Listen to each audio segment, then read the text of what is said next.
efa misavoretaka daholo indray zany nareo zao andeha hivavaka voazy ny ankizy any vao manavavaka pasoka akanjo kiraro rehetrarehetra savoretaka tady rakitra tady sakafo atoandro rehetrarehetra zay foana zany ny atao nefa le fivavahana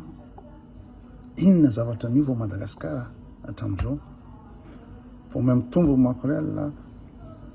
tombo ny fisotrotoka zao von'olona fitiavatena alabady infidélité borda rehetra misy a Madagasikara raha ohatra moa zany ny rakitra andrehitra an'izay ino moa zany tonjato anankiray zay ny vavahany gasy mandeha isan-kalahady mandeha ny rakitra mandeha ny ino moa zany tsodrano ny boka dehibe ny galant évangélique ny etsika rehetrarehetra zanakabelezana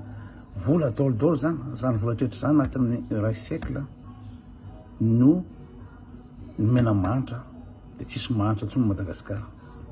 tsisy manitra ntsony am'izay koa raha ohatra ka ny vola rehetraretra sy ny fotoana rehetraretra lany amin'ny fivavahana io navadika nanino moa zany navadika vola ohatra hoe reo pasteur reo zany ataotsika hoe administrateur de isakilady manosaka rakitra iny de alain'ny pasteur de anaovana investissement de tsy nahantra ny gasy raha va tsy mahantra ny gasy de ina zavatra mitranga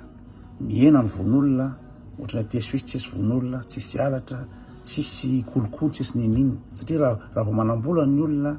de miena zany rehetra zany fa tsy mety rehetra hoe fivavahana toroteny katesizia sy sikolalahady no ampiovany toe-tsain'ny olona fa rehefa mahantra ny olona de